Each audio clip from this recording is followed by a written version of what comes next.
Assalamu alaikum wa rahmatullahi wa barakatuh. Wa alaikum assalam wa rahmatullahi. MashaAllah, Ramadan is unfortunately making its way really fast. It's picked up 6 gear. We're getting into our 21st juz, last 10 juz now. Yep. Things are speeding, and all it feels like is we're losing. I was sharing today after Tarawih, every one of us really needs to ask ourselves, what change have I felt in this month of Ramadan? I mean, is it just like another one of those previous Ramadans where it's come and gone? And when the hadith says that there'll be that group of people who've only all they've achieved is thirst and hunger. Are we from those by any chance? Where we just, hunger and thirst is the only thing you'll remember when you look back into Ramadan. And if that's going to be the case, then it's been a waste.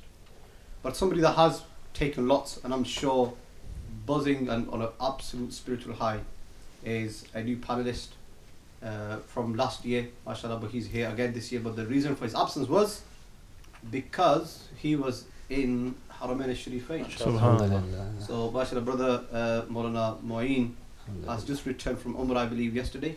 Alhamdulillah. Yeah. Yesterday. That's why you see from outside he looks black, from inside he's full of noor. MashaAllah. Yeah. Ashraqat al-anwar.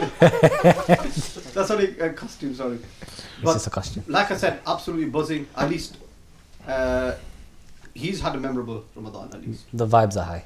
The hadith says the person who makes Umrah in Ramadan Allah. is like the one who makes Hajj with me. Subhanallah. So going to Moeen first before anybody else.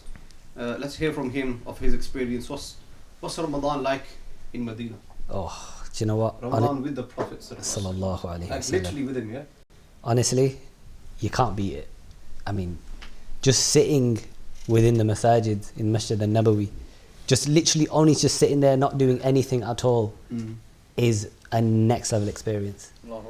Forget outside of Ramadan, when you sat there, you can just feel the spiritual vibes. I mean, when you sat with someone, some people give off certain vibes, and we all know that.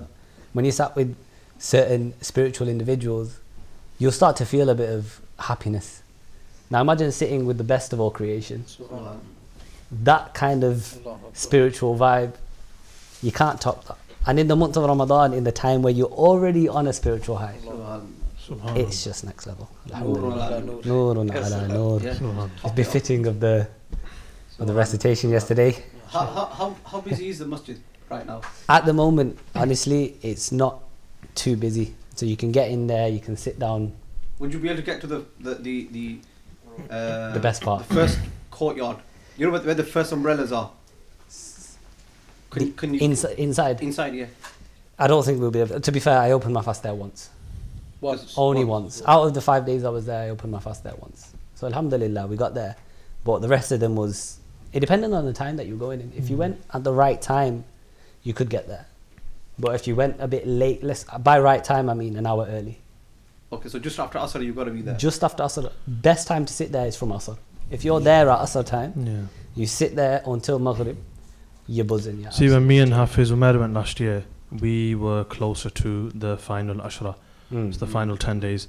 And then it's really busy. It will be. And Medina Sharif is like Haram Sharif. Yeah. Even outside in the courtyard, so before you actually go into the masjid and towards the first set of umbrellas, then the second, that entire area is just packed. You're literally tripping over people.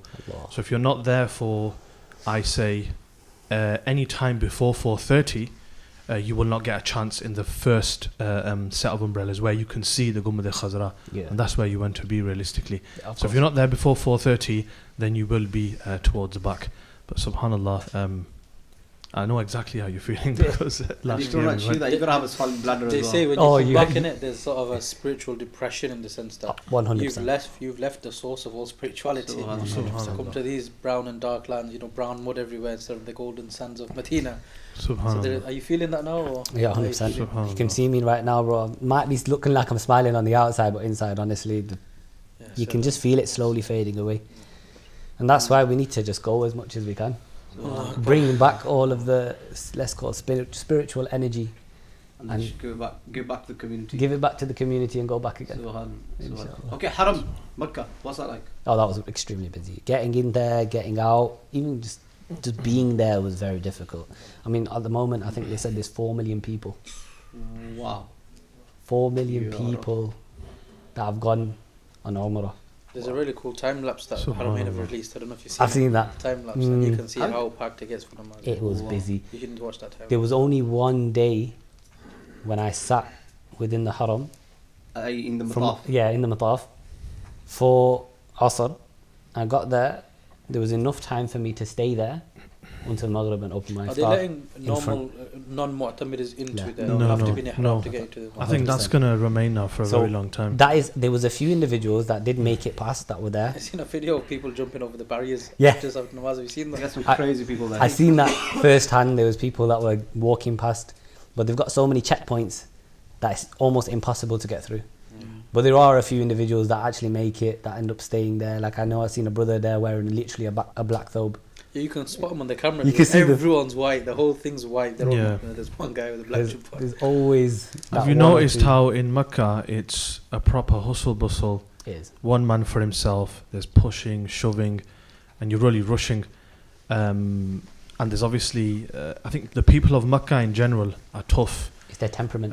Temperament as well. And I'm not going to say that they're angry or they're not merciful, but it's just because of the place and you mentioned this, the Jahu Jalal of Allah subhanahu wa ta'ala is there, and you really feel that power. But when you come to Medina Sharif, it's like you're on a different planet completely. Subhanallah. Even the volume, the static volume is just so much quieter. So there was something I think Ustad mentioned, I think it was about 2-3 years ago, I can't remember, but Ustad mentioned that the reason why there's sukoon and such peace within Medina is because of the dua of Rasulullah sallallahu alaihi wasallam. Subhanallah. When the Sahaba were feeling the yearning for their hometown, for their place, and then Rasulullah sallallahu alaihi wasallam made that dua that Ya Allah, make this place a place of sukoon for my people. It's interesting. At the time of recording the Tarawih, we recited Surah Qasas, and Surah Qasas was revealed whilst the Hijrah was taking place. And I think there's a verse at the end of Surah Qasas that was revealed when the Prophet ﷺ was really himself feeling the separation from his birthplace. And Allah says, إِنَّ الَّذِي فَرَضَ عَلَيْكَ الْقُرْآنَ لَرَادُّكَ إِلَى مَعَادٍ. That the one who's tasked you and selected you with the Quran and given you this duty of delivering the Quran is the same one who's going to return you back to Makkah. So it's interesting, it's in line with that the Surah Qasas was revealed. You mentioned how it's the volume is obviously static and it's really low. But one thing that really amazed us is that breeze which you get at Salatul Fajr, the breeze of Taib, and at Salatul Asr. And Qibla Ustad Muhtaram's father, Dada Ustad, of course, Molana Muhammad Ali Rahmatullahi Ta'ala alayhi. So the ulama, they're metaphorical geniuses in their own way. And what he mentions is he talks about the hadith which has been narrated by Imam Jalaluddin Suyuti, how 70,000 angels descend, recite salawat, next group of 70,000, and when one group of 70,000 descend and then ascend, they are not permitted to come again. It's only that group specifically. And what he mentions is that because there's so many angels at once coming and going, they're obviously going to be flapping their wings as well.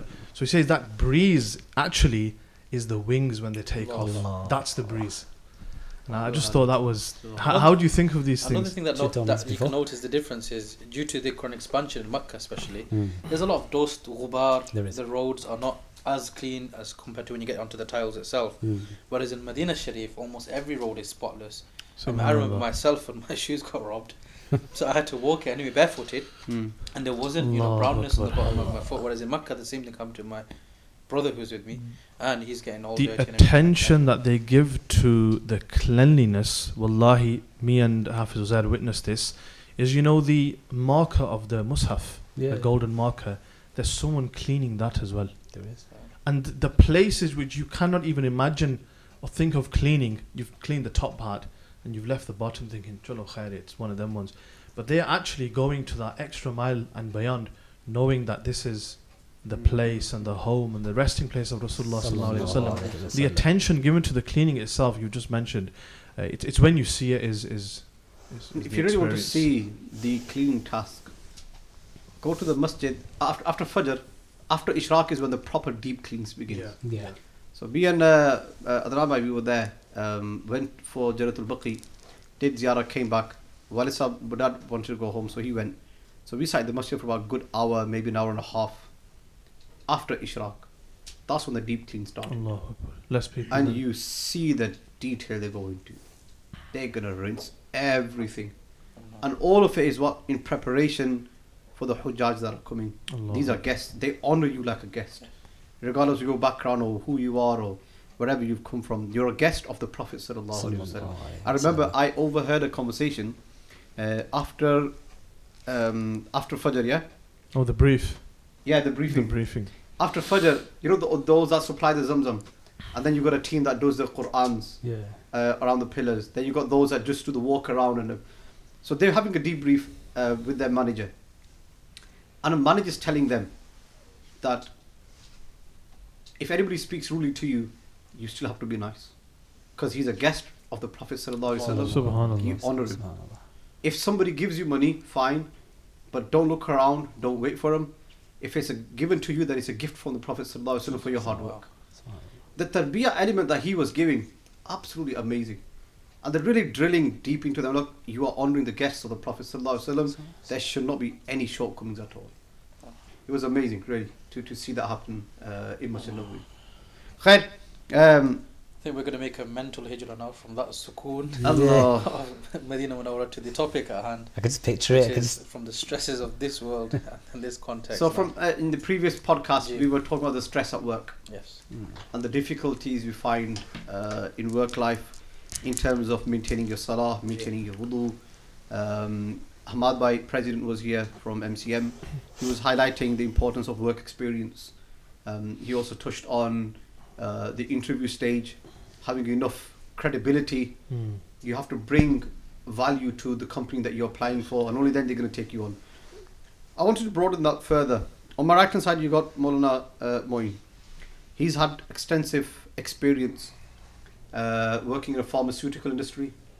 He's done lots of volunteering work, charity work. He's done, what else have you done? Retail work. He's worked at restaurants. He's worked at travel centre. He's done it all. On my left hand side, you've got Molana Adnan. Bags and bags of experience. So one of the reasons why he's able to speak on so many different subjects is because of the experience he has.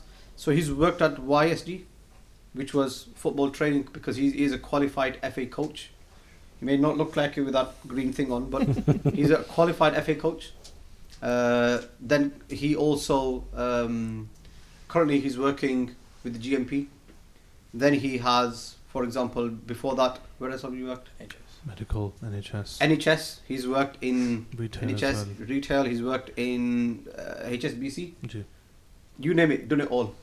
So what we really wanted to hear was first-hand experience, what work life is like when you're actually on the ground working with not just your colleagues, but your relationship with the people above you, your staff members, and carrying yourself in a work environment, which is what a lot of the viewers would want to know.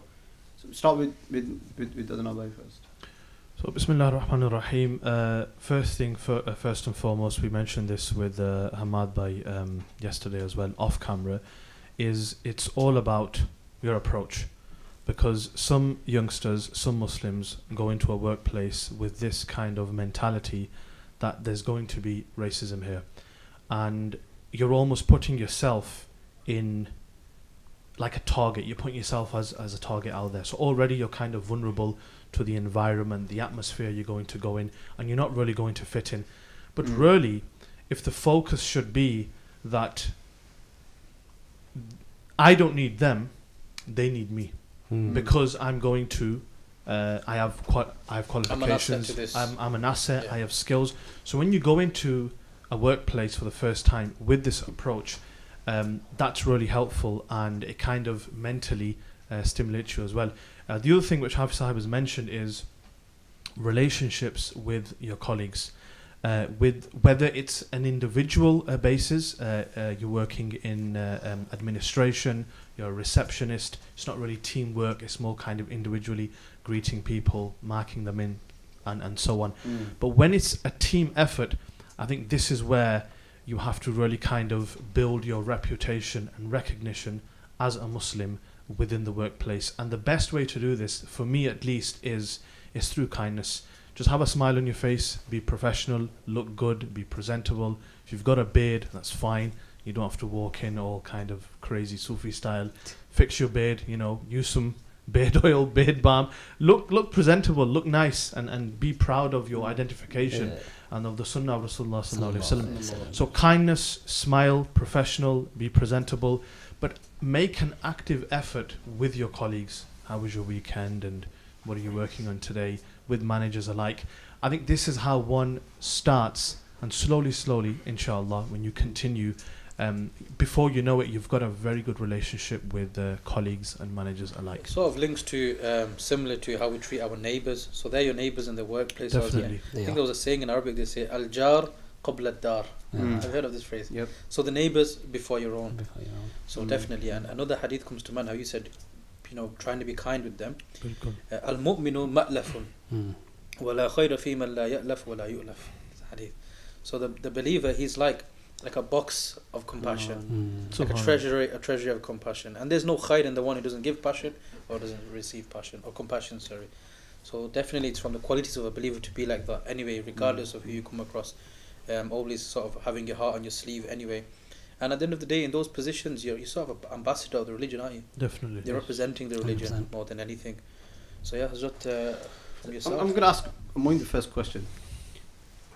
Brother Ahmed started with the discussion on racism. So with all your experience in retail, travel centre, charity work, you've done work in the pharmaceutical industry, have you ever faced, and if you have so, to what extent, any form of racism? At the end of the day, it all starts with Bismillah ar-Rahman ar-Rahim. It all starts with your mindset. As Adnan Bhai said, he said, the way you're going to walk into work, when you start with a negative mindset, when you're starting with a different worldview, your worldview is already negative. You're going to look out for those negative aspects. Definitely. 100%. And if you already think it's going to be negative, 100% it's going to be negative. When your mind, on the contrary, is in a positive manner, you've got that spirituality in Optimist. a sense. You're You're optimist. optimistic You about see things. everything good. You see good in every opportunity. They say you either see, good in an opportunity, or you see an opportunity in the good, or whatever. The saying is, if you see and you're looking for good, you'll see khair. 100% you'll see the khair. So your mindset really does map out whether you see this 100%. racism or whether you see it as, look, I've done something bad. So if you're in a situation in work and something's gone wrong, and you're already thinking it's going to be racism, when something goes wrong and play you're the getting victim told card, off, don't you play you play that the card. racism You think, card. here's my card, it's racism straight up. But it's not. But it's You've not. done something What wrong. people fail to realize, just before you continue, inshallah, is how companies are looking for that diversity. Yeah. They want this. Males, females, not just Pakistanis, not just Muslims, not just Asians of Keeping one community. specific skin color. Yeah. They're actually looking for diversity, because when I was in, let's say as Hafiz had mentioned, when I was working for the NHS, I was the only Muslim male. Yes, there were females, but some were timid, some were shy. But because of myself being there, I was able to deal with the Pakistani community, the Yeah. patients that were coming in, those that were more comfortable speaking in Urdu or Punjabi alike. So there's the positivity. There you go. You've put yourself in that kind of environment, in that box, as you've mentioned, and they know that you're enthusiastic and you're willing to obviously be productive to the company, and they give you those responsibilities. There's also another way you can actually make those points of difference, like your religion or your background, a bit trivial with them. You can turn it into comedic sometimes, and they respect you. So I trained as an automotive engineer. I worked with Mercedes as well. I was in those fields. I kept the turban on throughout the entire thing. Wow. In Even fact, under the cars. because we were working with grease and what have you, I actually had a black turban on, so you couldn't Wow. see the grease. So That's And they actually respected that. In fact, in the Checkers. workplace, they used to call me the Turbinator. Yeah, Turbulent. I like And that but one. not as like something to mock me. They would hold me in a lot of respect. Subhanallah. And when prayer times came and everything, they gave me ample time to go clean myself up, go make the salah. And there were people from other faculties who would come and join me in the prayer and stuff like that. Okay. And we would joke about it. And when you joke about that thing, it becomes easy for them to look at it. Sometimes if you don't mention the turban when you're with someone, they feel shy about it. Yeah. You know, You make I'm not it a going to bit- comment on that. It becomes a bit You being the light-hearted. first one, to make it a bit trivial, make it a bit comedy, light-hearted, and they find it relatable and something that doesn't really differ us is something they can talk to you about as well. So there's many ways of making yourself more approachable. I as think well. because of the Quranic and Hadith teachings, it is easier for a Muslim to approach a non-Muslim colleague and speak to them. And when you show that kindness, yesterday we spoke about this as well, that you're sat in an office and there's two colleagues in front of you, regardless of their ethnic background. You've not spoken to them for an entire week. This happens, doesn't it? People walk in, really quiet, do their thing, go off. You've seen it many times in the lab. But as soon as you have that initial conversation, and the best way to start it is, in my experience, is just offer them a cup of tea. They will say no for the first few times, but once you make them that cup of tea, you've kind of opened up the doors. And I think as a Muslim, looking at how generous and how kind the Prophet ﷺ was, and he was the one that everyone came to because he was approachable, everyone could speak to him and they could share everything with him and trust him. He never left them Subhanallah. Allahu Akbar. We've got the tea maker over there, mashallah. Alhamdulillah. It's Muhammad these days, mashallah. You mentioned it earlier. Do you want a brew? Oh, do you want to brew? But you know, you're right though. In an office environment, ask for a cup of tea. And sometimes, if you look, they find it awkward to talk about Islam. You might be the first Muslim that they've ever met. You might actually be the first Muslim they've ever discussed anything with. Definitely. When the month of Ramadan comes, they're thinking, "Why is my man not eating lunch? What's going on?" Yeah. So then you speak about it. They'll ask you questions. Look, I came back from Umrah. I had long hair before that. When I came back from Umrah, not this time, previous time, my workplace was like, half the colleagues were like, what happened to you? One guy saw me, he goes, you look like Max Payne. He goes, what's going on? Why have you cut your hair off? That opened up questions. That opened up questions. Then they started asking, what happened? Why did you go? Where did you go? Told them I went to Saudi Arabia. Explained to them I went to a big black cube.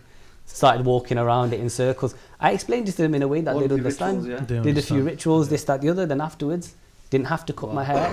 I just explained to them that it's a good to cut your hair.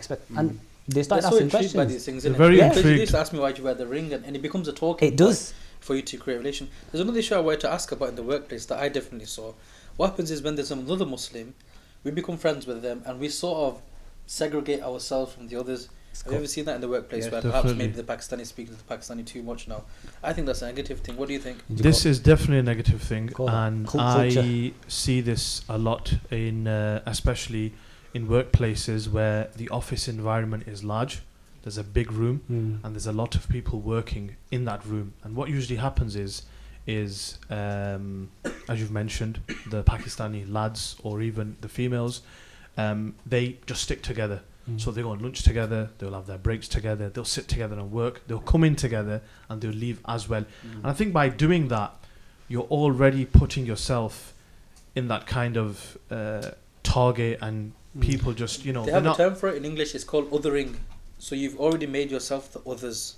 Right. And now you like you said, you've put yourself in the target. Now you're going to be and targeted. The person who is speaking to the Pakistanis, and he has a good relationship with them, but also with the non-Muslims, they see them as not one of them, or sellout. No, they're the floaters. The floaters, whatever you call them. Floaters. But it defeats the purpose, and I think this is a disease within workplaces itself. Is that because people have, it's in the mindset, they're going to the workplace and they've got socializing in mind?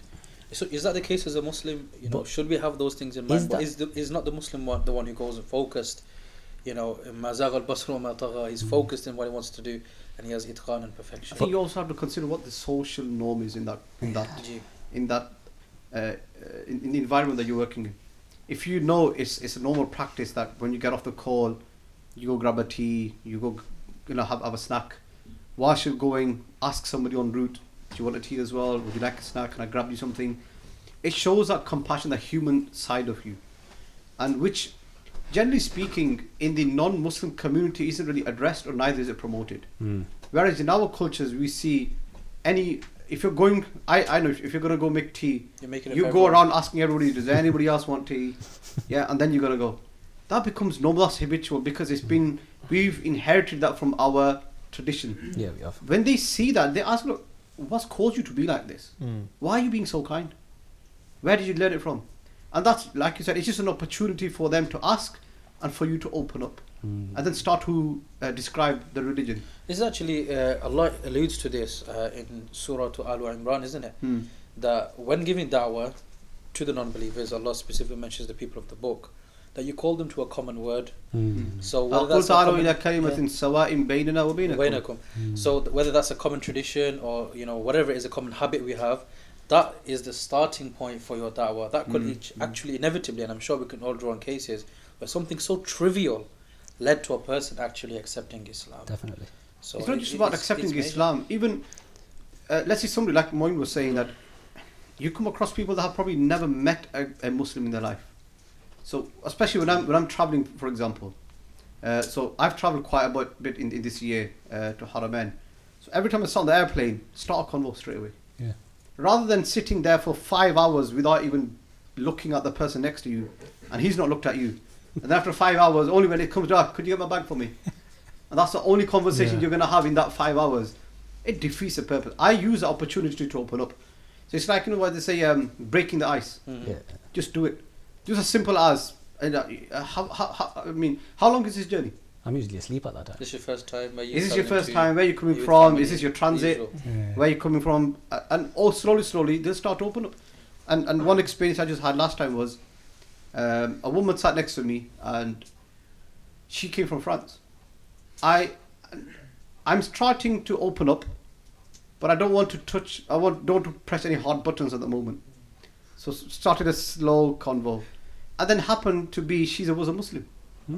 She was a Muslimah, but I could not tell with the way her dress code was, the way she spoke, that could even be a Muslim. Then she opened up that she was a Muslim. She was from France, from southern France. Then the conversation diverted towards, the apartheid and all the oppression that the Muslims face in France and how are you coping. And at the end of the day, I ended up giving her dawah, look, come to the UK. Her main concern was my daughter, and a single mother raising a daughter in France. She goes, my biggest concern is her iman. Yeah. I said, if that is your biggest concern, come to the UK. The number of masajid, the ulama, educated people we have, the mahol, the halal food we have, everything's available here. Come here. But point being, going back to just breaking the ice, having a small conversation is what everybody should really be practicing within your workplace. There's so many positive outcomes of that. Generally speaking, you've enriched yourself in terms of your awareness of the world. If you're just a closed-minded person who speaks to no one, then the world is what you've just seen. By conversing with other people, drawing on their experiences, gaining some second-hand knowledge of certain situation, you enrich yourself. And I think that's one thing that the youth are lacking, especially in this day and age, is they settle for the bare minimum. They settle for the absolute bare minimum. I'm just going to do what I need to do, and that's all I need to do, and that's about it. They do what they need to do and go. Whereas those situations, those scenarios, like being on a plane or sitting next to someone in a cubicle or whatever, is actually an opportunity to better yourself, to develop yourself, learn about the world at large. Definitely. Yeah, look, when you go travelling, and you should go travelling, you learn more about yourself. Yeah, exactly. It's a command of the Quran. Yeah, go you travel. learn about yourself. Another thing as Learn well about is the when world. you go through hardships, calamities, tribulations, our audience is having a bit of a joke there, a bit of a giggle to themselves. They'll share the joke later, inshallah. But when calamity befalls and we go through hardships and whatnot, we always think to ourselves that this is where travelling comes in. Is no one's had it harder than myself. That it's like a nafsi thing as well. It comes in. But when you actually speak to people, and as you did, the woman being oppressed and whatnot, you actually tend to realise there's always someone that's in a greater tribulation and test than yourself. 100%. That's when you express your gratitude. There's also the verse in the Quran where Allah talks about وَجَعَلْنَاكُمْ شُعُوبًا وَقَبَائِلَ لِتَعَرَفُوا. That Allah's made us different. He's made us many tribes. مختلف, different tongues, different colours, all of that. So when you're in that workplace, when, for example, you're in a call center, how many people. They don't really actually segregate you according to your nationality. No. In that one little cubicle, you could have someone across the desk from you who's from Pakistan, he's from Bangladesh, and all of that. It's a great opportunity to actually learn about their tongue, learn about their culture as well. Obviously, within the bounds of the workplace, you don't want to just end up gossiping and not doing your work. Yeah. But there's a great opportunity to enrich yourself through second-hand experience, if that's what you can call it. I mean, you going back to that racism thing. That's the woman that I was sat next to. Yeah. She goes, I have lost jobs because of my Muslim name. Wow. I've not been given job opportunities, even though she had a master's in, I think, some engineering. Wow. She was on top of her game, but she goes, in France, the situation is, I have lost jobs. I've not been promoted because of my Muslim identity. Out there, people have it very hard. I mean, in the UK, I think we're very lucky. Yeah. See, The amount of diversity we have and tolerance that this country has particularly. Yeah. Then you have offices like the HR office in every company that makes sure there isn't any discrimination based on your religion. Adnan mentioned something very, very good. Companies are actually looking now for diversity. Yeah. They want to have more people from different backgrounds. They want to provide, because for them that's a really good It's advertising part point. of Look, the we've got a prayer room. diversity act. Previous It's part of the diversity workplaces, at least the last 4 to 5, there has never been. Yes, there's been issues with personality clashes and characteristics Which happens and everywhere. traits and That's whatnot. everywhere, Happens yeah. Everywhere. Yeah. Happens But everywhere. one thing I hand on heart I've never had an issue with is prayer itself. No, it's There's accommodation. They facilitate it for you. They're very respectful. Go do your thing, even if it's outside of your break or lunchtime. And in the workplace I'm at now, there's a prayer room and there's actually a elevated area for wudu as well.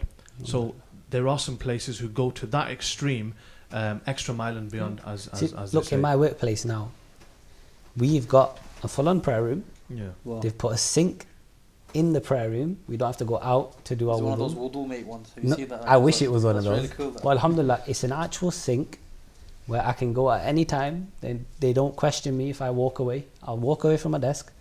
They don't know where I'm going. I'll just walk straight to the prayer room, do my thing, take 10 minutes, 15 minutes, whatever, however long it takes. If I wanted to read 50 rakat, I could probably do that and they wouldn't question me. Alhamdulillah. What are you praying for? I don't know what I'd be reading it for. The secret to your spiritual success. Yeah, I don't know what I'm reading and when I'm reading it, how I'm reading it, you don't know. But We've got a question, live question. If someone is facing that discrimination, you're saying like that French woman, is it okay for that person to hide their Muslim identity? Good question. that's a good question. That. Good question. So the question is it okay for someone to hide their Muslim identity if there is discrimination? I think it's okay.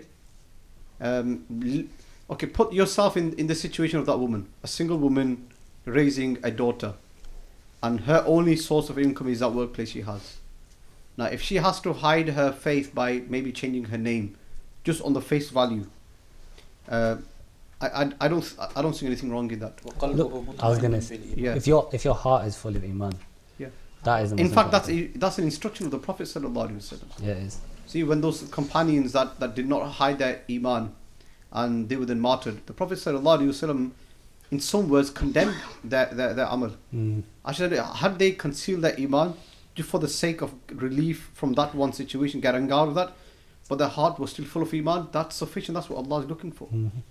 And people out there in the West, especially in Europe, they have it very hard. Even on the contrary, even if you didn't and you suffered, there is reward in that juhud. But Yes. Islam's giving you the concession that in times of darura, times of difficulty, where we're talking the difference between having food to eat or not, or life and death, then Islam allows you to do those things. How about for a woman that is getting oppressed for wearing hijab? My answer to that would be consult your local mufti. Another question. We've got a I lot think of for mufti as well. people like that should, I think, migrate. If it's that difficult, and this is what I was sharing with that sister, that look, if it is that difficult for you to practice your faith, and you genuinely have a concern for the iman of your generations to come, Make moves. then make hijrah. And if that hijrah is for Allah and His Rasul, there's lots of reward in it. That's one of the greatest actions, is it not, to make hijrah for the sake of And Allah. she spoke about six languages she spoke. Wow. That's it. And English she spoke fluently, and I asked her, how come you speak English? She goes, I watched so many movies, English is an easy language. She could speak Arabic. So I started by Arabic first, because our transit flight was from Jordan. Yeah, Arabic, yeah. So I started with Arabic. So we had a small Arabic convo. Then it turned into English. And that's when she started to open up and give all the detail. But for people like that, I think the advice really is to make hijrah. Find somewhere where you now feel secure. First hadith of Imam Nawawi. You'll be surprised. It's not actually that difficult. It's not. Allah will open the ways. Obviously, when you're working, let's suppose for that sister, going back to her example, she probably will have some savings. Start to make inquiries, move around, and Allah will facilitate, of course. Inshallah. Got a question from the live. Live question. So, Is this on Instagram? Yes. Oh. So my workplace doesn't have a facility for reading namaz, Okay. for salah. Are there any UK laws to support me and back me up when asking managers, etc.? I'm the only Muslim there, so it is daunting. Honestly, if you ask, they'll give. Of course. I know my wife has started a new job in a new workplace. They have no Muslims working there. There's 15 people working in a workplace. They have said to her, if you need a place to pray, we will organise. It also depends on you. I think, was Just it ask. Sheikh Wasim or Brother Muhammad? Somebody mentioned the story of an individual who constantly, he's very religious in his apparel. He looks like he needs to pray, etc. All of that. He wants to pray, sorry. And so he was granted leave for Eid or something like this as well. Yes. Was it Sheikh Wasim? Sheikh who Wasim, mentioned yeah. this? And there was another, Muslim or someone claiming to be a Muslim as well in that room. We thought, hang on a minute, he's getting a break as well. So can I go as well? And the manager said, well, you're not a Muslim, you don't even pray, even though the person was Muslim. So we can't just use and abuse like that. When we're asking for these facilities, it is a big thing for an institute to provide that. You should then use it regularly as well. But there's I think the first step would be to speak to one's line manager, supervisor, send an email, have a face-to-face chat, or wait for your monthly or weekly one-to-one and speak, raise it there, because they always say, if you've got any concerns, any feedback, what's going wrong, what's going right, that kind of thing. And definitely mention this. This is how I started Jummah in the current workplace. The one before is you've just got to be, when it comes to your deen, when it comes to your prayer, be open. there is no compromise. Be open. You have to be really stern. Put your foot down. I have to pray. It's really important. Look, if you don't ask, you're not going to get. You're not going to get. It's trial and error. Don't One ask, thing you that he won't said get. on there though was, You have to are ask. there any UK laws to support me and back me up? There's Is there any UK laws that you guys know of? There is, but I don't know it. Yeah. You'd have to I think double it's check best that. I think if you research we'll on get the back to you on that one. We'll research in it. terms of the law itself. But where there's a will, there's a way. Yeah, there is. No, this question probably comes from students at high school. My high school doesn't have a prayer room, and my common answer to that is you're the problem. Honestly, you guys are the problem. you have to. Let's speak to suppose them. if 10 students, like my nephew sat behind the camera. He's an example. He got about 10-15 of his friends. They all signed a document, gave it to the head teacher. Within a week, head teacher organised for the entire sports hall to be given for prayer room. Yeah, there are student councils you can join where you can have your voice heard. Yeah. There are chaplains within certain institutions who can facilitate things for you as well. When I like was you said, where there's a will, there's a way. when I was at one of the call centres in training, we found out that this place has never had any facilitation for prayer, and there's never been Jummah. But the amount of Muslims working there was Surprising. astonishing. Yeah. Wow. Okay, people are just really shy. They you are. know. Yes, they could be people that don't pray their salah, but of course you don't wanna have judge that them, husnul no. zan. Just to answer the question, by the way, there is a right called the Equal Employment Opportunity Commission, Yep. where and the Civil Rights Act of 1964, using such laws, etc. Employers should and have to facilitate for your needs in that regards. To Just In to all of finish this, I off- think in all of this, the message really is Where there's a will, there's a way. where there's a will, there's a Pretty way. You much. should not be shy away from sharing your faith. Yeah, 100%. A lot of the Muslims, they shy away. Am I going to ask them for time for prayer? They're going to look down upon me. I'm going to be looked down upon. Or, I'm portraying my religious side to non-Muslims. You should never shy away. In fact, use that as an opportunity with the intention of da'wah. Yeah. Who knows that by you just going to that prayer room every day, just for those 5 minutes, and those other colleagues of yours in the workplace are watching you making that commitment to your Lord, one of them could come up and ask, look, what is that you get out of this? Look, Why is it that commitment is there? Then you have those discussions, and possibly one day that could be inspiration. Then you're only opening a conversation. of course. Then you can start to give them that literature. Once the literature they're reading, they're being inspired, you're answering questions, take them to your local imam. Before you know it, Ashhadu an la ilaha illallah.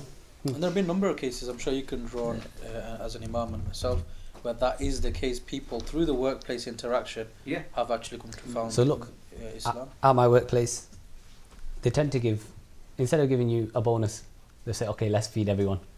I don't know if they do that at your workplace. Yeah. If you do a good job, the whole company does good, they go, all right, let's get food for everyone. Now, normally, they don't really think about halal food. They just think everyone's getting free food. Everyone's getting free food, whatever. We'll get a veggie option. Speak to the manager. Where there's a will, there's a way. Ask them for halal food. My workplace, I've had Muslims working there for a very long time. They've never given them halal food. I asked them once, they go, yeah, sweet, where do you want to get the food from? So I'll get it from Florida's, I'll get it from Virginia's. They're willing to do it. They'll accommodate. You just have to ask. Now, every time. Just like that point I was Same thing. mentioning really quickly, it's just a very good example. Only because I've never seen that many Muslims, males, females, old and young, married, not married, in a workplace all together. It was really beautiful to see. So myself and two brothers from Bolton, I think I've told you this story before, we spoke to the managers and we started off Salatul Jummah. And they didn't first take us seriously, and we would be given rooms at random. Or today you can use this room, you can use one of the meeting rooms, okay, use that area. And slowly, people started to feel, they opened up and they started to come to the Jummah, just the Jummah, so not prayers, we weren't really pushing it, just started off with the Friday prayer. And before you know it, we were using the biggest training room there, and there was about 30 to 35. Wow. So if I wasn't in, another Hafiz Sahib, beautiful recitation, he would lead, and if I was in, I would have the opportunity. And from nothing, you've got an absolute jamaat of Jummah. And it was amazing, it really was. Asian invasion. Another question from the... invasion. It's a good, that was a good game, that. I remember when I was in year 7, I went to a Catholic school, and when I asked them, can I pray, they first said no, and this is one of the reasons that I changed school. And because I was in the school council at that time, I put it forward. I got like, there should be a prayer room for the Muslims, and they said you can pray in the chapel if you want. Is it Jaaiz for someone to like a Muslim to pray in a different place of worship? I mean, if it's a multi-faith room, yeah, It's just a chapel, like a church. it's a multi-faith room basically, then it's allowed, as long as you haven't got anything, any pictures, any imagery, or any of those, the cross or something there. They had the cross and everything. Cover it, have it covered, or move it to a side, or make that request. That look, if you are going to give me the multi-faith room, then the direction of the Qibla should not have any cross or anything there. Move it to the other side. I think this in Trafford Centre it's like that, isn't it? Yeah, it's got cover over it. It's covered to the back side, Yeah. towards the back, and then you're praying in the other direction. Yes. It works. People do it. Yeah, but Yeah, what they've got the you've hands mentioned, and that everything. scenario, quoting regulations and laws like that, equal rights, civil rights, sort of that, that what they've done to you there is really, really bad. They shouldn't be able to deny you that on the grounds of equal rights. If as a Christian, you've created prayer space for me as a Christian student, likewise the Muslim should be able to have his own prayer space as well. But you did go through the right means. You went for the student council, and that's something all students should try to join and have representation on your student council in your school. Okay, as on well. that point, something that's coming to mind is, udu ila sabili rabbika bil hikmah. You're calling to Allah's faith with wisdom, wal mu'adatil hasana, and through good character. Yeah. Subhanallah. So what students, or even in this workplace, rather than doing a riot, causing an uprise, the more civil way of doing it is what you did. By going to, let's say, head of the year, going to the right councils, approaching the right offices, asking for your rights. That is the best way to do it. Rather than just, getting everyone to, March in the and we're going to storm to the head teacher's office and we're going to get it on demand. It doesn't work that way. I mean, that's how we got the halal food. I'm on the works council. That's why I put it forward on the works council. So if you go through the right avenues, 100% you'll get what you need. But it has to be done in a certain manner. It can't be like Ustad said. You can't be... You need to know your workplace and how to get things in your way. And if you know there's a particular route that you have to take that other people have done, tested routes in order to get what they want, then you do exactly the same. It's like what we beg for now is we need more politicians, we need more MPs, and the only influence we can have in the country is political influence. So how do the Jews do it? They have the smaller number, but they have the right people in the right offices doing the right jobs. If Muslims could just replicate that, have the right Muslims in the right offices, you'll see how much this country is accommodating to you. And it's not what you know, it's who you know.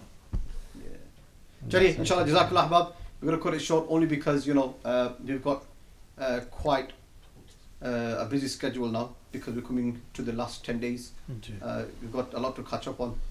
And inshallah, we'll see you in another podcast. Inshallah. And we'll continue this discussion, I think. Inshallah. It's getting really, really interesting, inshallah. Okay, assalamu alaikum wa rahmatullahi wa barakatuh. Wa alaikum assalam.